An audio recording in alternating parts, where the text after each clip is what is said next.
Welcome, everyone, to this deep dive. We take these big topics and really try to pull out the key stuff for you. That's the plan. And today, we heard you loud and clear. Lots of interest in understanding dyslexia, math learning disabilities, Right. MLD, right?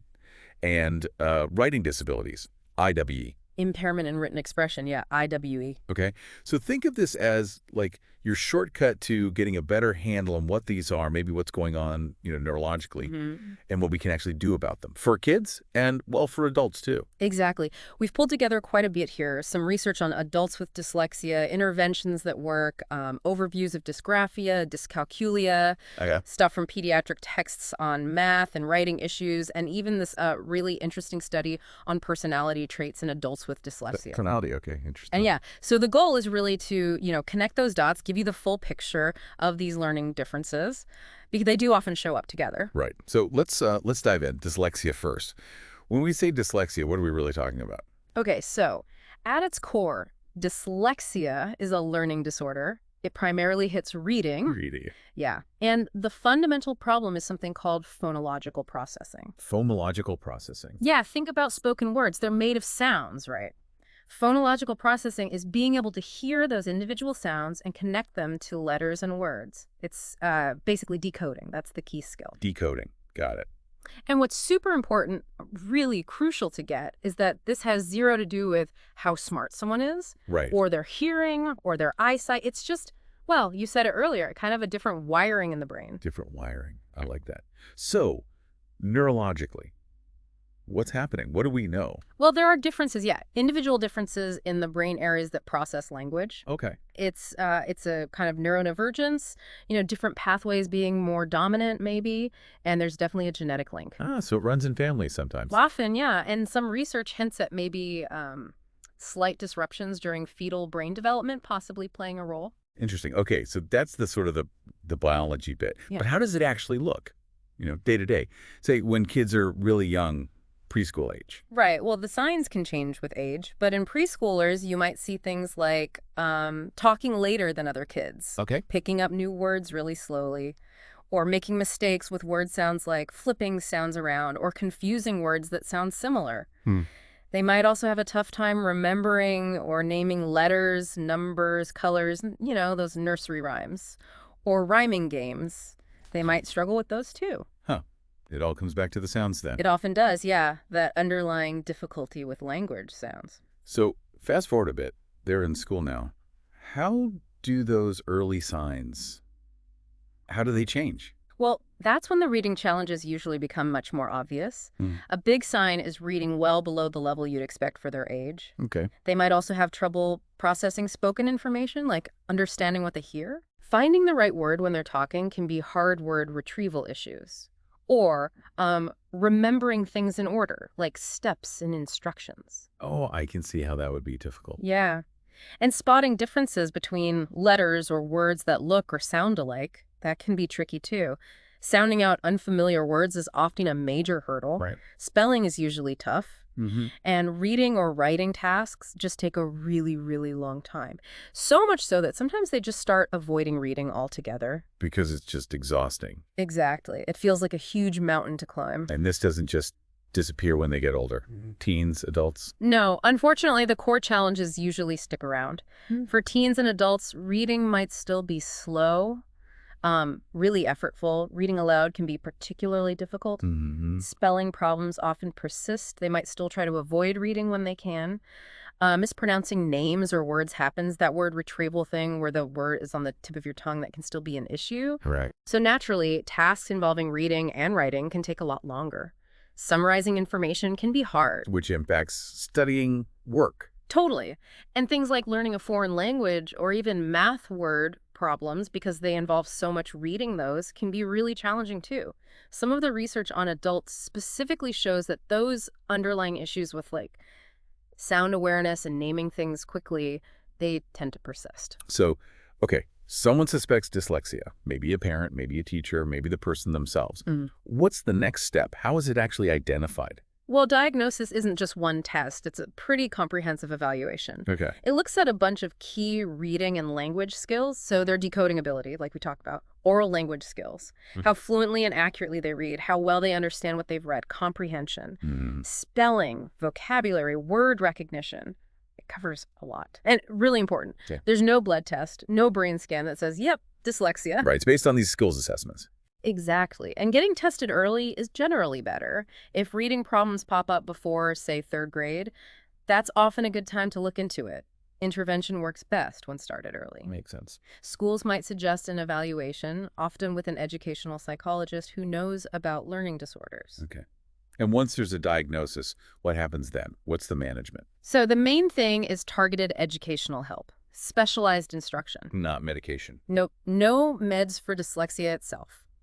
The whole idea is to teach new strategies for learning and reading, ways to work around the difficulties. Okay. For younger kids, even just reading aloud with them regularly makes a difference. In schools, they often create what's called an IEP, an individualized education plan. Right. Tailored to the student. Exactly. Tailored to their specific needs.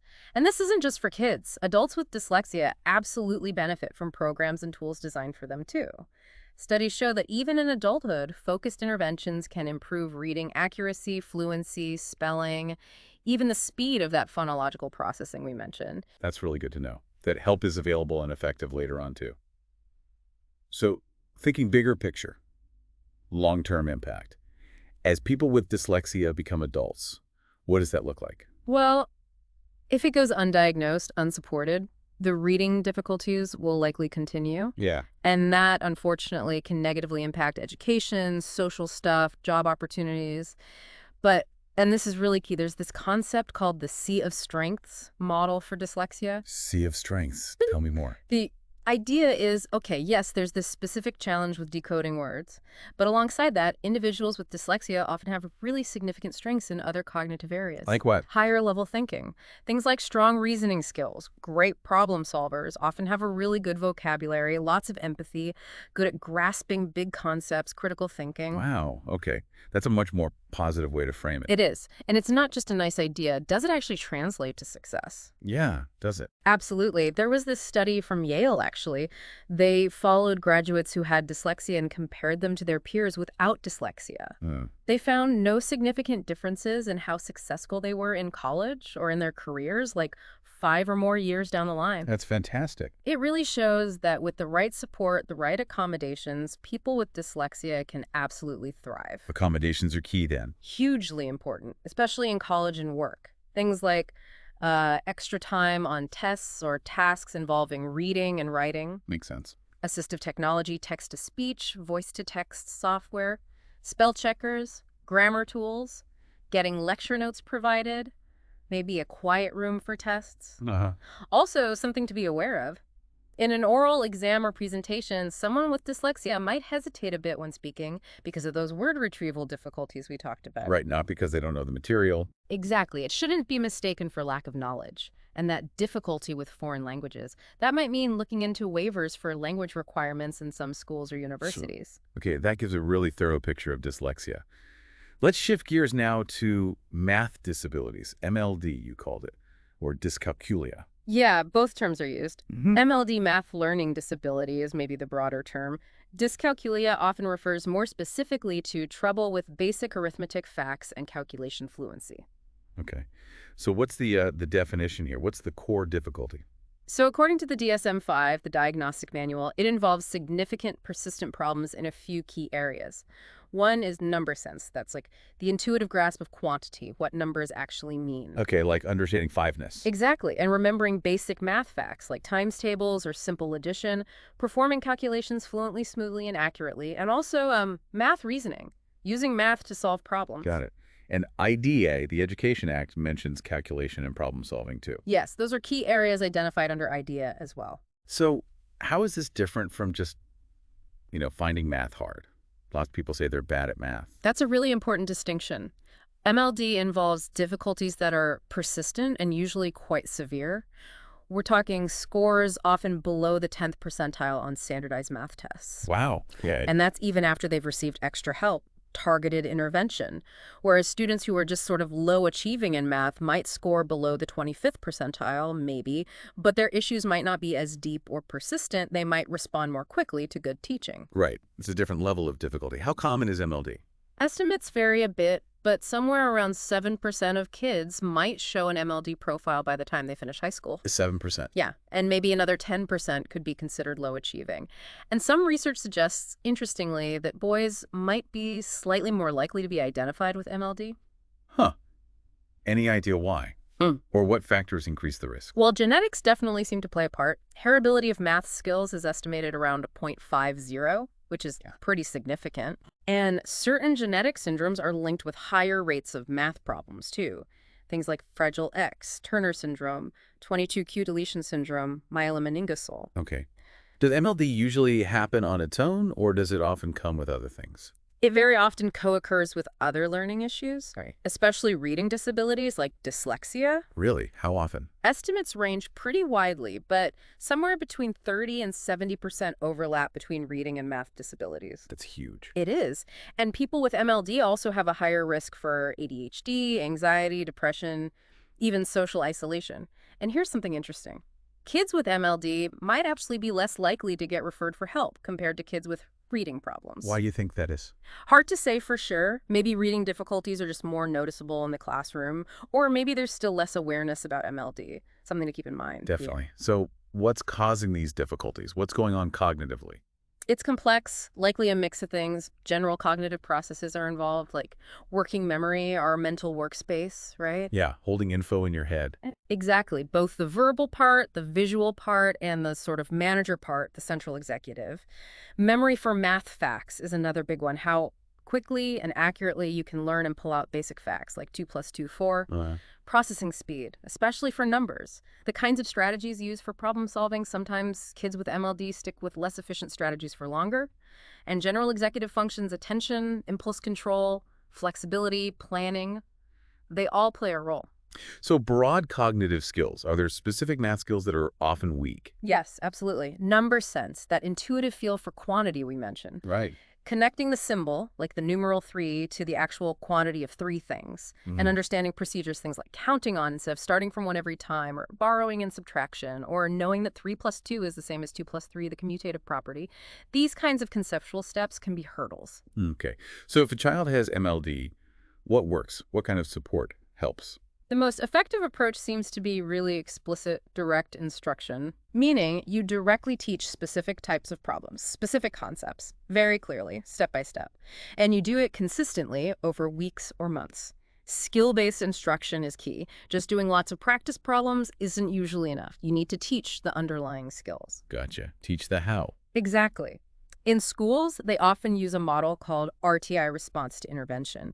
That involves screening all kids, giving evidence-based help to those who struggle at different levels of intensity, and tracking their progress really closely. Okay, that sounds structured. Yeah. Are there good resources out there for parents if they're worried? Oh, definitely. Lots of great stuff publicly available. Websites like Let's Talk About Math, PBS Parents has math sections. Understood.org is fantastic for all learning differences, including math.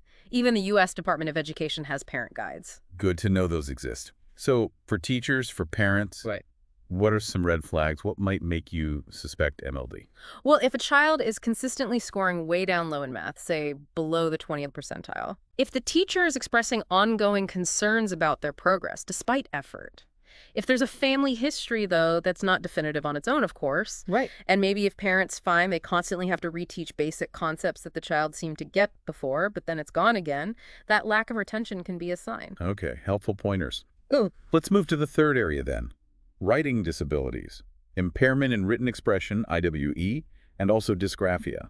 What's the difference there? Right. Good question, because they're related but distinct. So IWE, according to the DSM-5, is about persistent difficulty expressing yourself effectively in writing. Okay. So problems with grammar, punctuation, organizing your thoughts logically on paper, making your writing clear. Dysgraphia, on the other hand, is primarily about the motor part of writing, the physical act of handwriting. So messy handwriting could be dysgraphia. Could be, yeah. Difficulty forming letters, spacing, illegibility. So dysgraphia is about the output mechanics, the motor skills. IWD is more about the conceptual side, developing and organizing the actual ideas you want to write down. Can you have both? Absolutely, or just one or the other. Think of it like dysgraphia is maybe trouble with the tools, like the pen and paper control. IWE is trouble with the blueprint, the plan for what you're building with those tools. That's a good analogy. Yep. So if someone has IWE, what does their writing often look like? You might see just not very much writing produced, even if they try hard. Limited output. Okay. The organization might be weak ideas jumping around, no clear flow, repetition of the same points. Sentence structure might be pretty simple or grammatically awkward. Spelling errors can be common, even with effort. Mm-hmm. And if they also have dysgraphia, then yeah, the handwriting itself will likely be hard to read on top of those other issues. Okay. Are there specific diagnostic criteria for IWE, like for the others? Yes, the DSM-5 lays them out. The writing difficulties have to be persistent, lasting at least 6 months, even with intervention. 6 months, okay. Their writing skills need to be substantially below what you'd expect for their age. And it has to significantly interfere with school or work or daily life activities that require writing. Makes sense. Usually it shows up during the school years, but maybe it doesn't become really obvious until the writing demands get higher, longer essays, timed writing, that sort of thing. Right, when the pressure's on. Exactly. And like with the others, these difficulties can't be better explained by something else, like an intellectual disability or vision problems or just not having had good instruction. And they also specify severity, mild, moderate, severe, based on how much support the person needs. Got it. How common is IWE? Estimates range a bit, maybe between about 7% and 15%, somewhere in that ballpark. Some studies suggest it might be a bit more common in boys. Okay. And the risk is definitely higher if a child also has oral language problems or ADHD.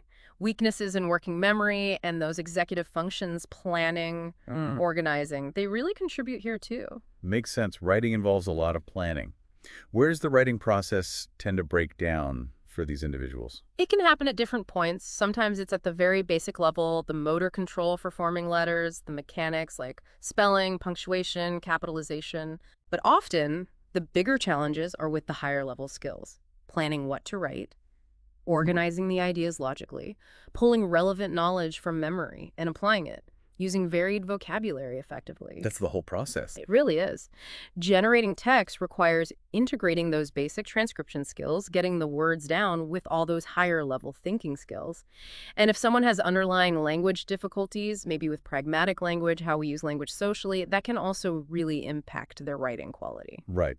Okay, so we've looked at dyslexia, MLD, and IWE separately, but you mentioned earlier they often overlap. Yeah, very frequently. It's definitely not uncommon for someone to have challenges in 2 or even all 3 areas. How do they connect? Well, think about the phonological processing difficulty in dyslexia. That directly impacts spelling, right? Which is a core component of IWU. Ah, okay. And working memory demands are high across the board. Holding sounds in mind for reading, holding numbers and steps for math, holding ideas and sentence structures for writing. It all taxes working memory. So that underlying cognitive skill affects all 3. It can, yeah. Recognizing these overlaps is really important for getting the diagnosis right and making sure interventions cover all the needed areas. Absolutely. Now, you mentioned a study about personality traits in adults with dyslexia. That sounded intriguing. What did they find? Yeah, it was interesting. The big 5 personality traits in dyslexic adults study, they looked at whether adults with dyslexia showed different patterns on those standard big 5 personality traits compared to controls. Okay, like openness, conscientiousness. Exactly. Yeah. And they found a couple of key differences. One was that the adults with dyslexia tended to score higher on a trait sometimes described as passivity lack of energy. Passivity. What does that mean in this context? It suggests maybe more difficulty getting started on tasks, sustaining motivation, maybe a tendency to procrastinate or needing more external pushes. The researchers thought this might be linked to, years of finding learning tasks difficult, maybe leading to some frustration or learned helplessness in certain situations. That makes a certain kind of sense, unfortunately. Mm-hmm. If you've struggled a lot, what else did they find? They also found lower scores in openness to new ideas among the adults with dyslexia. Lower openness. Yeah, which might suggest maybe a preference for the familiar, for routines, perhaps a bit less eagerness to explore totally new things. Again, potentially linked to past experiences, maybe some apprehension about facing new challenges where they anticipate difficulty. So potentially a bit more cautious, maybe. Could be interpreted that way, yeah. Were there differences on the other big five traits? Extroversion, agreeableness, neuroticism, conscientiousness? Interestingly, no. The study did not find significant differences in extroversion or socialization comfort or even achievement drive between the groups. Oh, that's different from what some people might expect. It is, and it actually contrasts with some older studies but lines up with some others. It might suggest that maybe those aspects of personality stabilize more as people with dyslexia reach adulthood. Okay. Did this study have limitations Right. or suggestions for future research? Oh, yeah, definitely. They pointed out that dyslexia group size was pretty small, and a lot of them also had ADHD, which makes it hard to separate the effects. Right, the comorbidity issue again. Exactly. So they suggested future studies need larger, more diverse groups, better ways to control for things like ADHD, and maybe using several different personality tests, not just one. They also made the point that, yeah, there are probably neurobiological factors involved, but our environment, our experiences, they shape us too. People develop coping skills, protective factors. Right, it's never just one thing, nature and nurture. Always. Okay, this has been incredibly informative. We've covered a lot of ground on dyslexia, MLD, IWE. To kind of wrap it up, what are the absolute key takeaways? What can be done to support people with these differences? I'd say number one is early identification and intervention for all three. Get in there early. Absolutely. Parents, teachers, everyone needs to know the signs so kids can get evaluated and get help sooner rather than later. Yeah. Then, personalized support is crucial. Tailored help. Yep. IEPs, specialized teaching methods that target the specific problems that individual is having. Accommodations are vital all the way through school and into work. They level the playing field. Right, allowing them to show what they know. Exactly. And don't forget the sea of strengths, especially with dyslexia. Focus on and nurture those abilities too. Yes, the strengths perspective is so important. It really is. Also, be mindful of mental health. Anxiety, low self-esteem can come along with these struggles, so emotional support is key. Good point. And finally, it's never too late. There are resources for adults. People need to advocate for themselves, or families advocate for their kids to get the right understanding and support. Excellent summary. Early help, personalized support, accommodations, focus on strengths, mental health, and ongoing advocacy. That's the core of it. So just to recap for everyone listening, we've explored dyslexia, MLD, and IWE. These are neurodevelopmental conditions. They have distinct features, but they often overlap. Early ID and tailored support are absolutely key. And while there are challenges, people with these differences often have amazing strengths and can absolutely succeed with the right strategies and accommodations. Well said. We also touched on that personality research in adults with dyslexia, noting those potential tendencies towards passivity and maybe lower openness in that specific study, while other traits seemed pretty similar to controls. Yeah, an interesting piece of the puzzle. And hopefully for everyone tuning in, this deep dive has, clarified things a bit, offered some useful insights you can take away. Absolutely. And maybe a final thought to leave you with. We know these cognitive differences persist, and we see they can potentially influence personality and life experiences. So what deeper changes do we need in society, in our schools, in our workplaces?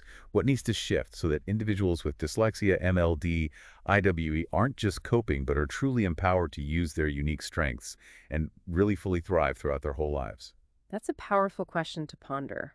Definitely something to think about. Thanks so much for joining us on this deep dive today.